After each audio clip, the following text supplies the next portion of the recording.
The isekai that was too realistic. You see nothing and leave. You find people and recognize. God! What are they feeding you? Oh my You recognize god! no one. I'm afraid. This is how the people of Grimgar are brought into the world. Scared, confused, and devoid of their memories. All they know is that in this new world, they're forced almost immediately to fight monsters and earn their keep. The strongest form a group and set out to... Man, I'm not fighting anything. If I get powers, if they say, let's fight, then I don't fight. And this is the bounce bleach guy. Survive together minutes after being brought into the world. The leftovers, the undesirables, are our main characters. The characters start off awkward. A lot of times in fantasy settings, everyone has their shit together. Parties click, the main guy is somehow special. That's often fun to watch, but it's not nearly as now everybody's trash. I prefer that. human as seeing a group of kids that suck at a lot of things struggle to survive daily. You gotta understand that these people were seemingly picked at random. Not a single one of them chose to be here, and that's what makes the story so genuine. The strongest and smartest people in the world weren't summoned, just people. They don't forget that. The loosely cobbled together party that we watch This guy's so beautiful that his face is. He seems obviously so has nice. issues. I don't know why this guy's face has my Their attention. teamwork sucks dick, barely anyone can fight, they have no experience. These are things that all of us would have to confront given the same situation. The main guy often struggles with being forced to become a leader while there's others he feels are far more qualified. He's basically but you were the chosen. making Sorry. shit up as he goes for the duration of the series. I could resonate with him agonizing over small mistakes he's made throughout the day and wondering how everyone decided that this guy is the one everyone should place their faith in. Ronta has a personality that almost no one can get along Man, with, if everybody puts their faith on me, oh leading fuck. him to be misunderstood. I'm gonna sleep for 48 hours just to make them forget about it. Monato is overburdened with everyone relying on him. God, what? Ow! Ow! Yes. What the fuck? Every Ah. medieval monster fantasy time, everybody has big boobs. That's Floppy that's tip. the word. In the past, everybody was like that. Like everybody had pink hair and Well, yeah. I actually hate how she's written. She just acts like a baby and gets carried all the time, but they What? make it work What the day fuck? after day after day. Because if they don't, they'll starve. Desperation, fear, discomfort, these lead to stronger people and deeper relationships. And thanks to that, the audience discovers fun. It's fun as fuck to be a part of these guys' journey, to watch the gang learn to hunt goblins together, or hear the boys get in a circle and talk shit. Because the characters each bear a very But I have to say, it's very beautiful. genuine vulnerability, it was easy for me to latch onto that feeling and treat these guys like real people in my head.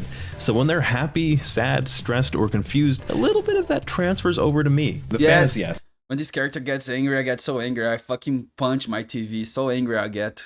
Those fun, imaginary adventures with you and your friends setting out on a perilous journey out in some mystical woods amongst magic bullshit whizzing past your face as otherworldly creatures frolic about. You Man, feel those goblins are weird. They're like the goblin slayers. They like to fuck guys who- humans. I don't know. should by all means be downtrodden and depressed or unshackled by their unfortunate circumstances. It's fun to imagine hunting goblins and becoming stronger. In fact, you can see for yourself exactly what I'm talking about. Man, this is not fun, man. You're putting your sword on this guy's back, and he's just a guy who was like late for work, and his wife and kids are hungry. His kids starting to learn math and how to play basketball and fishing. This innocent goblin went to work. Poor goblin.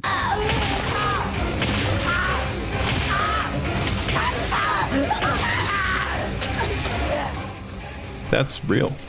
The mobs we trivialize in RPGs and other shows are suddenly a very real and dangerous threat. Imagine being a kid and some fucking goblin has the... I said goblin, that's Dog the Bounty Hunter. Some goblin has the power to kill you even on accident just by goblining around. I'd be terrified. I'm not ready to die. I haven't even gotten an apology Yeah, I'm out gonna of kill those fucking goblins. Oliver Hernandez yet, which makes every single party member essential. Even if you don't like someone in the party, their well-being ensures the well-being of the characters you do like, so the stakes are risen, making you become... It's so unfair to be a mage because the guy's putting out his sword and he's like, it's so intense. And the other girl's like, that's why I love being mage. Every game I play as a mage, like, this is the laziest job ever. even more invested in the show, meaning every fight is heavy. When they kill some scrub goblin after going through hell, you feel a sense of accomplishment, because as far as we know, that gross reality is just a step away at every turn. The show performs a balancing act of raising tension through the roof and quelling it with chill character and world building. And that balance is pretty fire. Now here's some shit I like.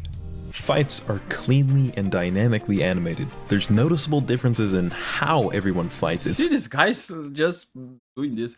Fluid and the visuals are gorgeous. The backgrounds are energetic and vivid, nearly popping out of the screen and making my room smell like shit. Because wildlife is stinky. It's really strange how these watercolor styled Beautiful, come on!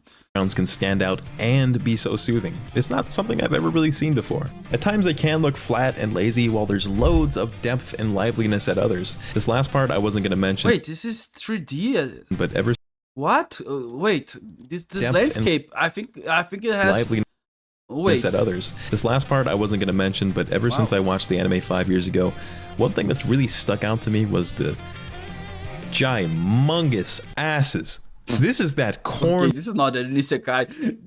It's not an isekai without this. I think this is important for the plot. I don't know. That soul food body. I'm not even joking. I think I remember it being a pretty she's baiting the enemy. Thing. Like she showed the ass the goblins wanna do what the goblins do. Like they do things with humans. If you watch it, Goblin Slayer. So she's baiting them. The show came out too, and because so he can kill them. So it's a very clever move. Like she's so rare to see that sort with her special brain. Usually they're all about the Z-cup boobs. Yeah, I don't know if she's thinking in the same. I don't think this is needed. She had to be eating out a damn trough to have that dumpy. I'm just gonna leave it at that. I felt like I had to mention it, or people are gonna be questioning me when they watch the anime. The music, while it was really well composed. Oh my god! Okay, I don't think this is a strategy anymore. But now their music choice fucking blows. A lot of really important scenes just have the dumbest music choice possible, so I didn't really notice how good the music was until I downloaded the soundtrack. The guy made a pact with the devil. Something about this scene is rubbing me the wrong way. But in spite of those few flaws I found, this show comes out on top as both a memorable and charming experience. Yes, I want to stab some creatures. It makes me want to stab.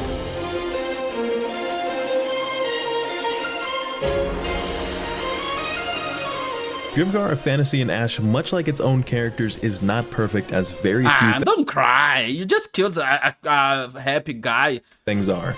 You don't need to cry just because you ruined their family happiness. It's okay. Growling, inching you towards your monitor as you watch in anxiety, upbeat in the crew's small celebrations and accomplishments, and sad when the unfortunate happens. The show is a blend of these emotions swirling together to concoct a genuine and grounded experience. If you like Isekai and haven't watched this, what the fuck?